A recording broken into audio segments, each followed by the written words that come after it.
Assalamualaikum warahmatullahi wabarakatuh. Baiklah, pada kesempatan kali ini saya akan menjelaskan tentang kesimpulan, implikasi, dan saran pada bab 5. Sebelum saya menjelaskan tentang itu, saya akan memperkenalkan diri dulu, yang mana nama saya Aldi Dialvendra, NIM 1914080047. Dosen pengampu saya yaitu Dr. Milyasari SPD MPD. Baiklah, pada penjelasan pertama yaitu pengertian kesimpulan, fungsi, dan cara menyusun kesimpulan dengan contoh berbagai jenis penelitian. Yang pertama, pengertian kesimpulan dan fungsi. Kesimpulan berasal dari fakta-fakta atau hubungan yang logis. Kesimpulan merupakan pernyataan singkat, jelas, dan sistematis dari keseluruhan hasil analisa, pembahasan, dan pengujian hipotesa dalam sebuah penelitian. Pada umumnya, kesimpulan terdiri atas kesimpulan utama dan kesimpulan tambahan.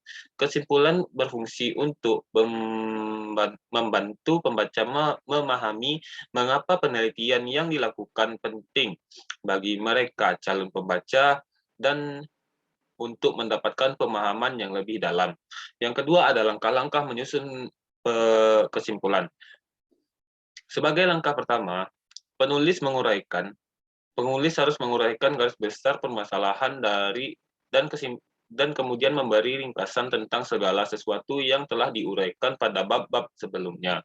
Pada langkah berikutnya, penulis harus menghubungkan setiap kelompok data dengan permasalahan untuk sampai pada kesimpulan tertentu. Langkah terakhir dalam menyusun kesimpulan adalah penulis harus menjelaskan mengenai arti dan akibat-akibat tertentu dari kesimpulan-kesimpulan itu secara teoretik maupun praktis. Sebagai contoh, dari jenis penelitian korelasi dengan judul hubungan penggunaan pembelajaran daring dengan minat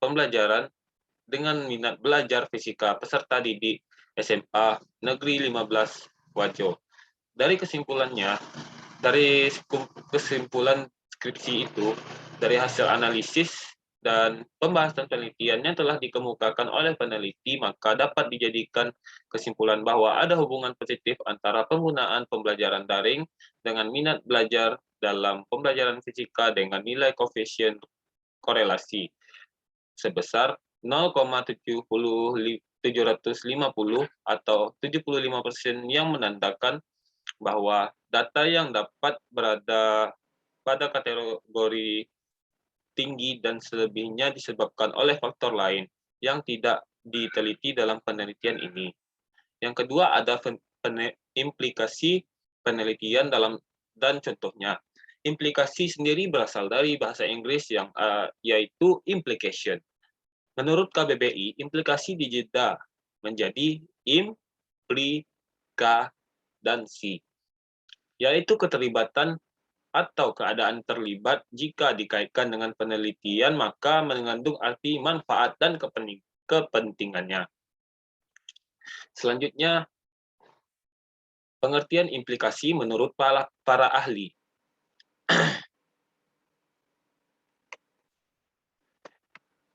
Yang pertama ada menurut Irfan Islami. Implikasi adalah segala sesuatu yang telah dihasilkan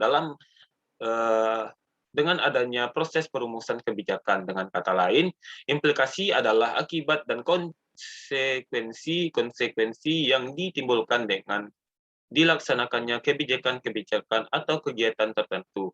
Yang kedua ada menurut Albert Silahi. Implikasi merupakan akibat yang ditimbulkan dari adanya penerapan suatu program atau kebijakan yang dapat bersifat baik atau tidak terhadap pihak-pihak yang menjadi sasaran pelaksanaan program atau kebijakan tersebut.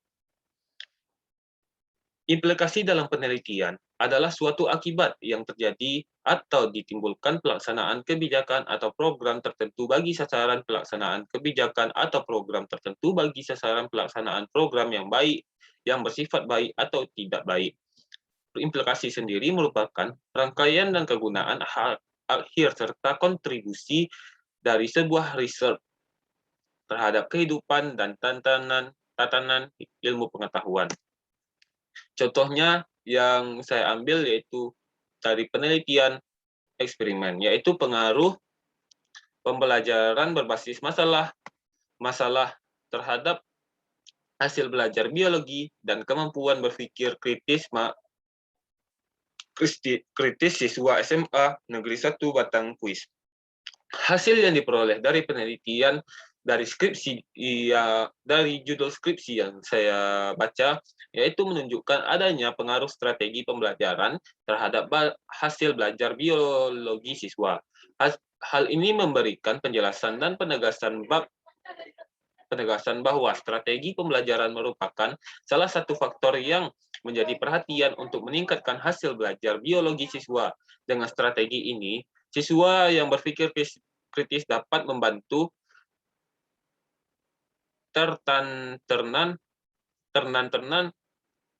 membantu teman-teman sekelompoknya dalam pembelajaran dan jalan membantu teman-temannya sesuai dengan pengetahuan yang dimiliki.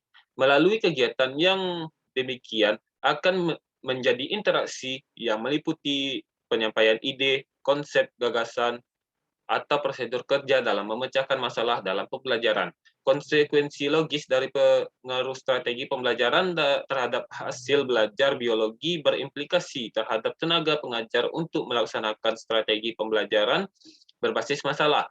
Dengan menggunakan strategi pembelajaran berbasis masalah terhadap masalah, diharapkan tenaga pengajar dapat membangkitkan dan memotivasi keterlibatan dan partisipasi siswa, dan dapat menciptakan suasana belajar yang lebih interaktif dan efektif dalam mencapai tujuan pembelajaran. Untuk dapat dilaksanakan, maka tenaga pengajar harus terlebih dahulu dituntut untuk memahami tahapan-tahapan yang terdapat dalam strategi pembelajaran berbasis masalah. Yang C, pengertian dan fungsi saran. Penelitian beserta contohnya. Saran adalah sesuatu yang diberikan kepada pembaca yang didasarkan atas hasil temuan dalam studi yang telah dilakukan dan bukan berupa pendapat atau tinjauan idealis pribadi peneliti. Saran hanya berisi rekomendasi yang dirumuskan oleh penelitian, namun bukan untuk menjawab permasalahan dalam pokok penelitian. Saran dirumuskan berdasarkan penelusuran yang menurut penulis dapat bermanfaat secara praktis maupun bermanfaat bagi pengembangan ilmu pengetahuan berdasarkan kedekatan objek. Contohnya yaitu pada yang saya ambil contoh sarannya pada penelitian R&D atau pengembangan yang dengan judul pengembangan media pembelajaran fisika berbasis Android menggunakan Adobe Air for Android pada pokok bahasan usaha dan energi untuk siswa SMA dan MA. Berdasarkan analisis skripsi ini, pada bagian saran sudah menunjukkan pada pembuat kebijakan kepada para pengguna hasil penelitian yang bersangkutan kepada peneliti berikutnya dan kepada pemecahan masalah yang di lapangan. Serta saran pada penelitian ini sudah mengaitkan pada hasil temuan kajian yang dibahas dalam skripsi ini. Contoh saran pada penelitian yang saya ambil pada penelitian mix sekuensial dengan judul analisis faktor ketimpangan kontribusi kecerdasan intelektual atau IQ terhadap prestasi belajar mahasiswa angkatan 2016 UIN Alauddin Makassar. Berdasarkan analisis ini, pada bagian saran skripsi analisis faktor ketimpangan kontribusi kecerdasan intelektual terhadap prestasi belajar mahasiswa angkatan 2016 Alauddin Makassar belum menunjukkan secara lengkap tujuan atau tuntutan saran, hanya menunjukkan pada penggunaan hasil penelitian dan peneliti selanjutnya saja, dan tidak mengaitkan pada faktor lainnya. Mungkin hanya itu saja yang dapat saya jelaskan, lebih dan kurang mohon maaf. Assalamualaikum warahmatullahi wabarakatuh.